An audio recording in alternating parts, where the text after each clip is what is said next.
रक्षाबंधन म्हणजे भावा बहिणीच्या नात्यातील एक पवित्र सण. बहिणी ना या सणा दिवशी न चुकता येणार म्हणजे येणार, आणि बहिणीला या सणाची इतकी उत्सुकता असते ना, त्याला माप नसतं.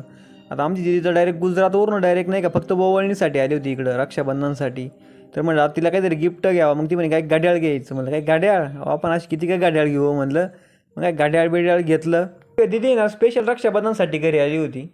मग तिला जायचं होतं आज. मग काय केलं, तिला सोडवायला गेलो आम्ही. तिचं तिकीट आपण शिर्डीचं बुक केलं होतं बरं का.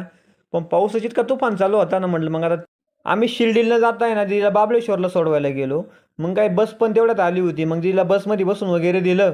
आता आणून समोर म्हणायचे वडे खायचे. आता वडे घ्यायला पाऊस असा चालू होता ना, तर म्हणलं आता घरी गेलो वडे खाऊ भाऊ आपण, पण आता तर काय घेऊ शकणार नाही म्हणलं पावसात नका आता.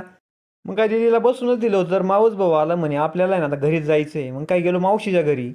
मग काय थोड्या वेळ तिथं गप्पा छप्पा मारल्या. आणि मग काय तसा पण आपल्याला उशीरच झाला होता. मग काय टेन्शन नव्हतं. मग काय मस्तपैकी 10:30-11 वाजता